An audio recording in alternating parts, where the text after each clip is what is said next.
Hello, Randi Lee. Hi, Victoria. Aloha. Welcome to Courageous Conversations. I'm so glad that you are with me, with us, and I'm so glad that we got to do this. We're getting to do this interview. How have you been? Thank you for having me. I've been wonderful. Busy. I'm in the middle of a launch, so it's been a little bit crazy, but all good things. Oh, fantastic. Now, I met everybody, just if you're wondering, I met the lovely Randi Lee.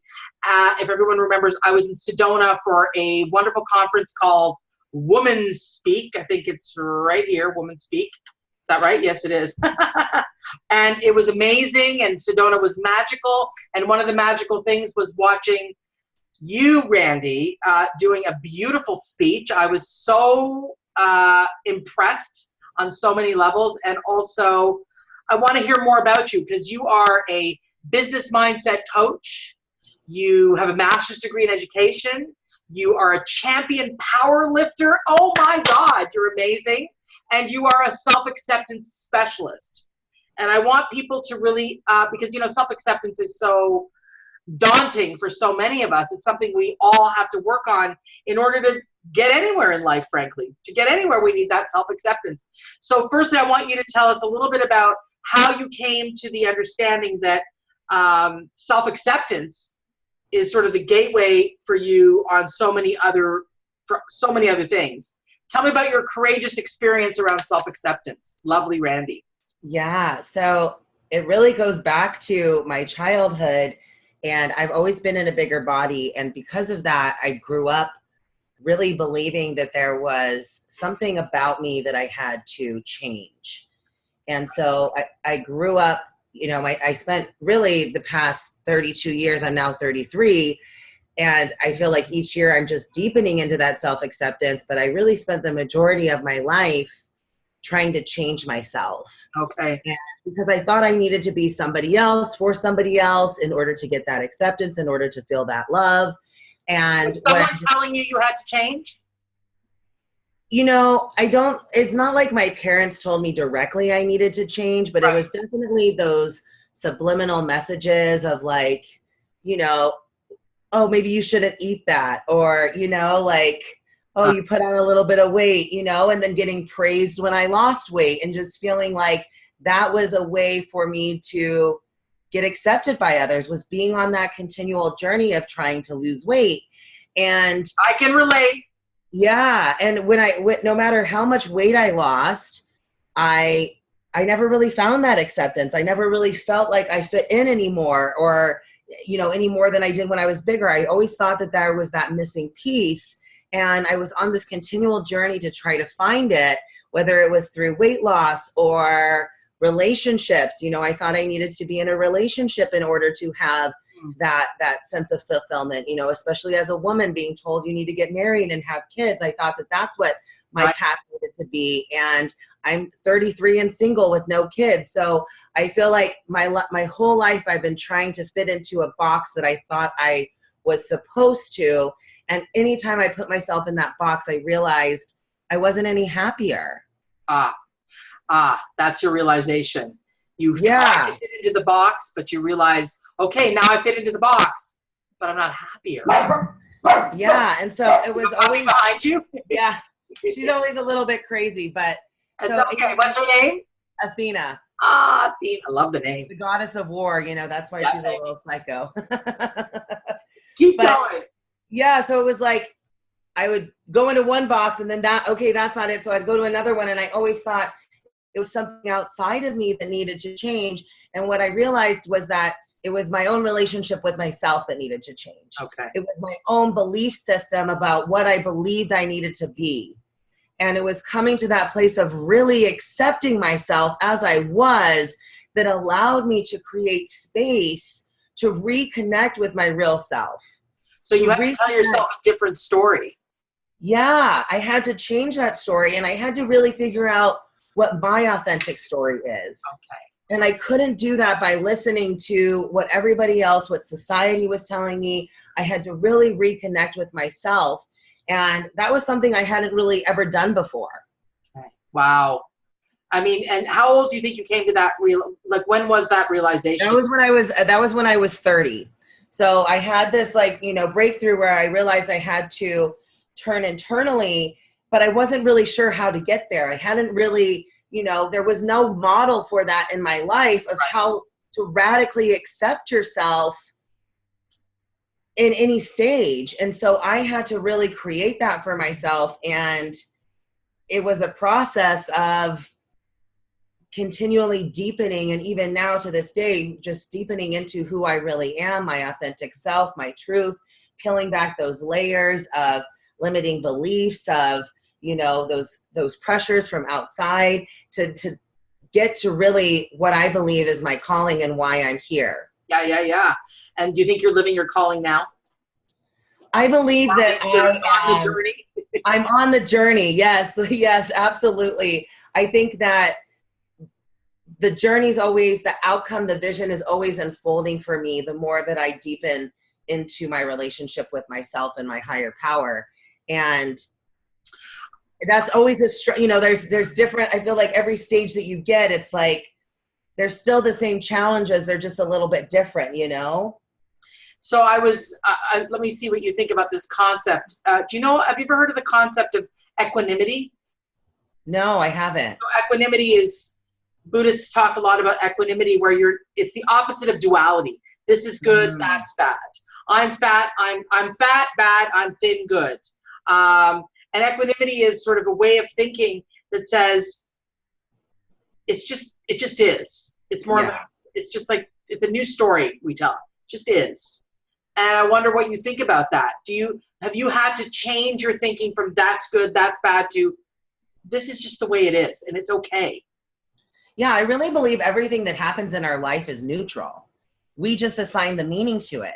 And so that's equanimity, neutral. Yeah, absolutely. So when I was able to like change the meaning that I was attaching to certain things in my life, I mean, I was able to let go of so many mistakes I made in my past, of goals I didn't achieve, of like this person I thought I was supposed to be. I was able to let go of all of that. And again, and in your talk, you talked about, I can be strong. Like, I don't have to be, what was it that you said? It was a talk that Randi did at Women Speak in Sedona. And you said, I said, so it was when I discovered powerlifting was the first time that I really started to believe that my body could have a different purpose than being thin. It could be strong. And that was really the start of discovering myself, was changing that belief system that my body had to be thin, it had to be strong. But what I've also discovered in the course of my powerlifting career, which I've been powerlifting for the past 5 years, is that once I gave up weight loss as a way to define myself, I used powerlifting as a way to justify my body. Yeah. And so it's also been a deepening of like, I don't have to justify my body at all. Like, I can just be and be worthy as I am, regardless of my size, regardless of my external accomplishments. Who I am at my core is worthy, is enough. What is, and that's beautiful what you just said, what is the key, most important mindset for a person to enter into a success path in your mind? Okay, I'm putting you on the spot. I think really the biggest misconception that we have is this idea that nobody's perfect, because I really believe that everybody's perfect.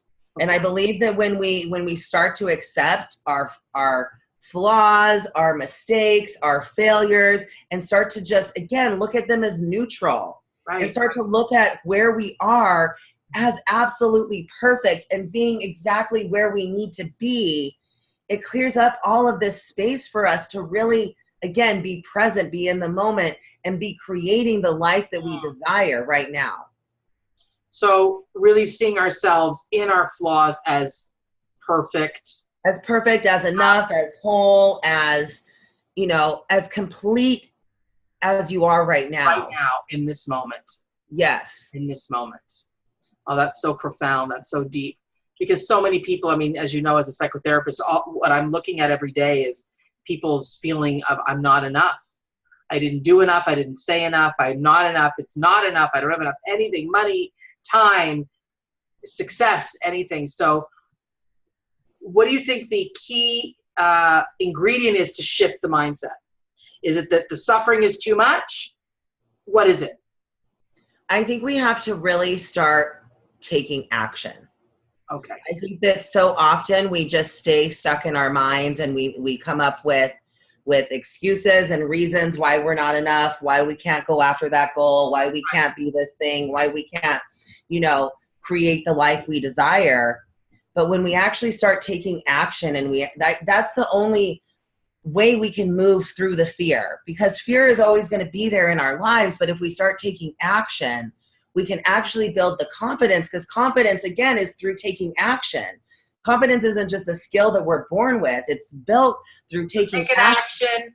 Yeah. Accomplish a mini goal, celebrate the mini goal, build that momentum, in your life, to show yourself, like, whatever your limiting belief is about yourself, whatever it is you think that, is holding you back, challenge that. Yeah. Take action to challenge it, to prove to yourself that that's not the reality, because it's only a reality if you choose to accept it. And it's if you choose to accept it, exactly. And you don't have to do it alone. Yes. I think that's so important, is really reaching out, finding those examples of people. I think that's really powerful when you're trying to break a limiting belief in your life, is to, first, challenge that limiting belief and find an example of somebody who shows that belief is not true. Right. Because we can all think of limiting beliefs like, I can't change careers at a certain age. You can find examples of people who are doing it. Exactly. Find those examples and align yourself with those people. So powerful. So powerful. What would you say was the turning point for you? Like, what made you say, okay, I'm doing something different than what I've done for 30 years? Well, it was a lifetime pursuit of weight loss that didn't leave me any happier. Okay. It was, happiness with that. Yeah, it was being in relationships that, I was in a relationship with a man that was married, and I knew it. And it was like, I asked myself, I'm like, why would you do something like that? Yeah. And it was, again, because I was like looking for that thing on the outside, that relationship. I was like, okay, well, maybe this is as good as I can get. Right. And it was just like dead end after dead end. I really hit rock bottom with myself. Like, okay, it's not a relationship. It's not my body. I had a successful career. It's like, what is it? And it was really like just hitting rock wall after rock wall and being like, none of this is working. Right. Why am I still so unhappy? Yeah.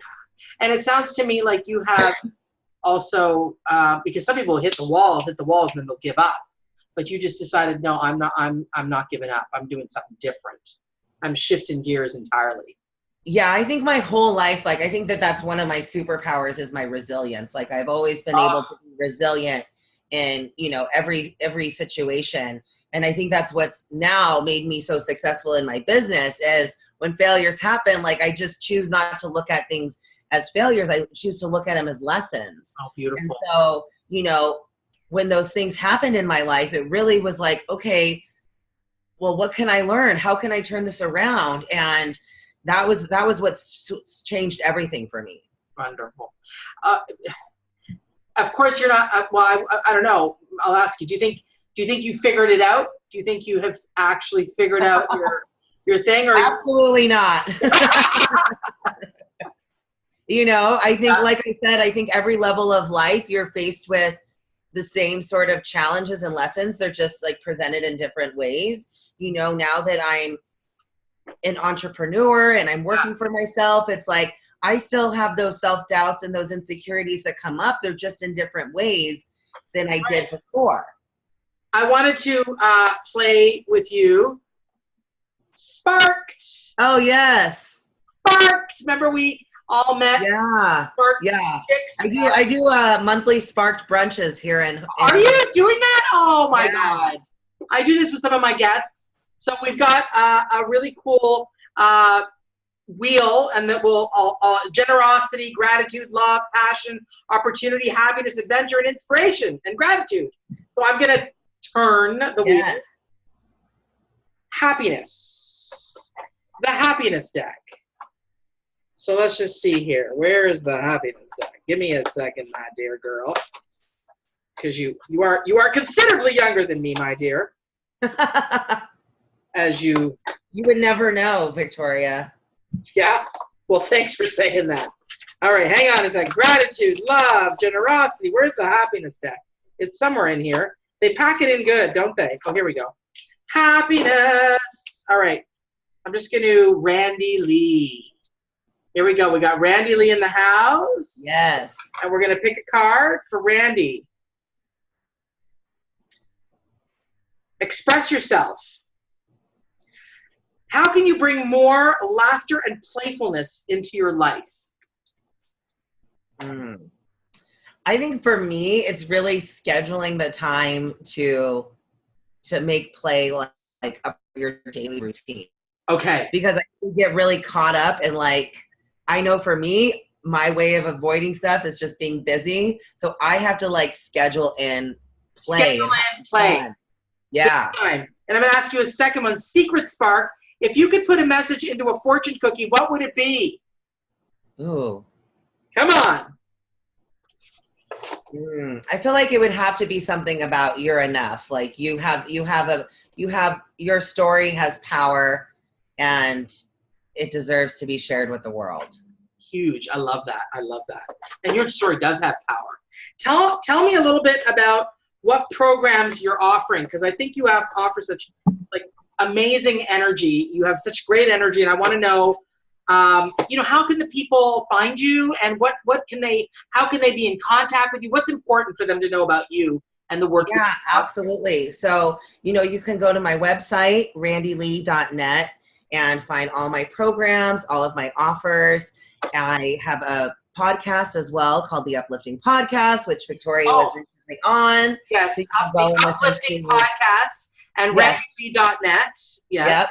And I'm currently launching my mastermind Scale to Success, which is for female entrepreneurs who want to take their side hustle and transform it into their full-time job, doing it in a way in alignment that feels good, where you're not working harder, you're working smarter. Because I see a lot of women who are trying to scale their businesses, who are, transitioning from side hustle to full-time job, and they're burnt out. They're working so hard. They feel like they're doing everything in their business and they're getting nowhere. Right. I want you to be able to work less, have fun while you're doing it, and make great money. So this mastermind is going to combine all elements of strategy, mindset, and spirituality. So if that resonates with you and you would like to come to Hawaii, part of the mastermind is actually a 4-day retreat. So if you're interested, you can go to my website. There will be a link there for you to schedule a call with me to apply. You live in Hawaii.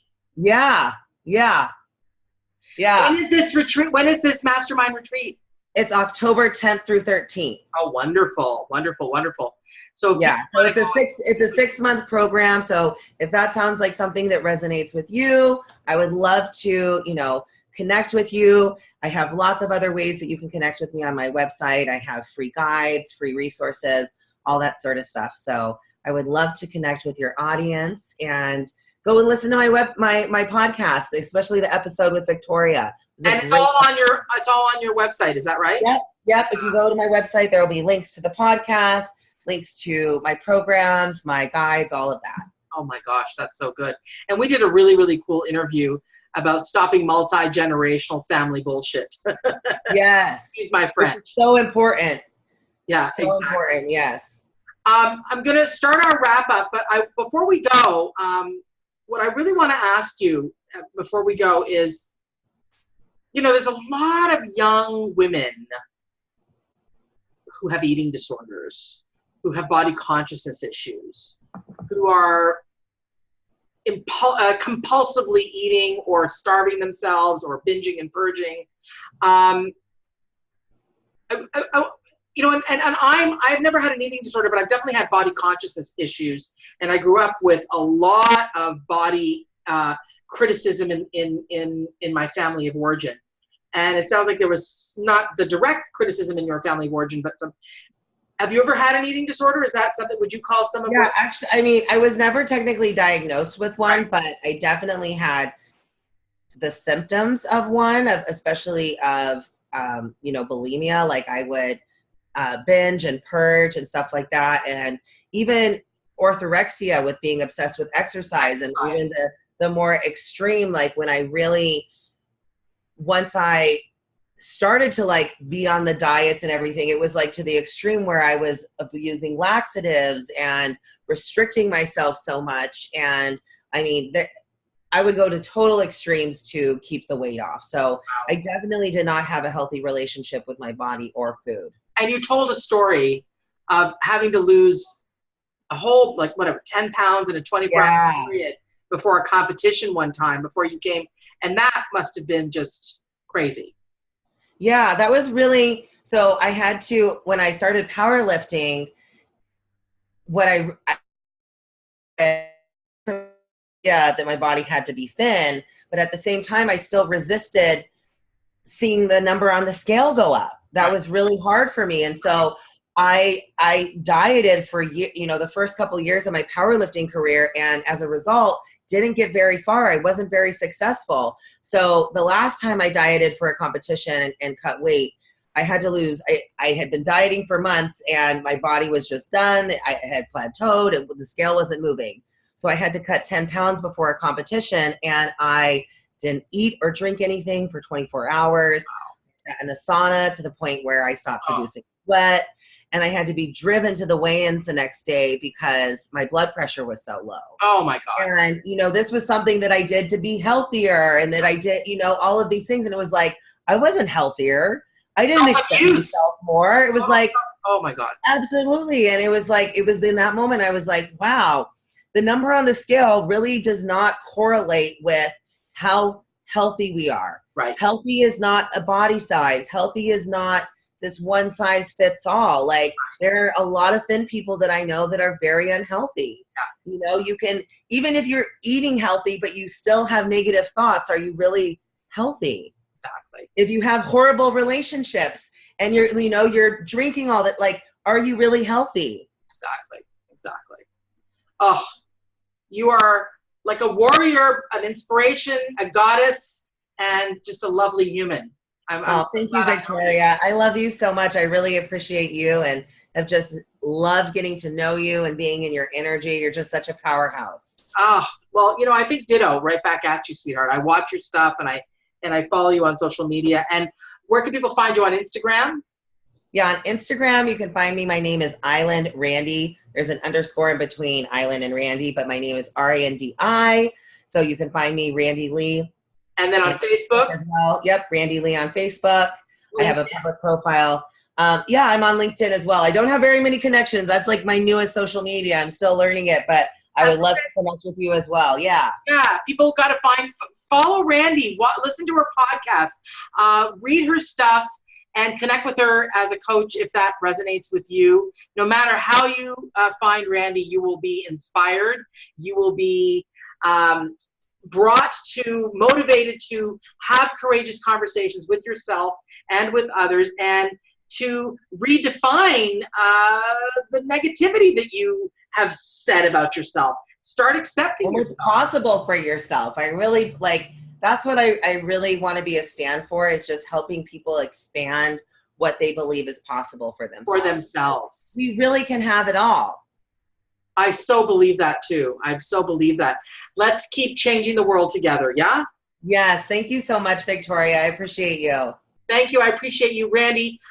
Go dive in that water in Hawaii, please, for me, because that's amazing. Thank goodness it's summer here, but I'm so send me that beach vibe, because I love it, as you know. Yeah, we'll come and visit anytime. I love it. I will. That's such a great offer, my sweet. Big hugs to you. And thank you so much. My pleasure. Thank you for coming on Courageous Conversations. Anytime. Thanks you for having me. All right.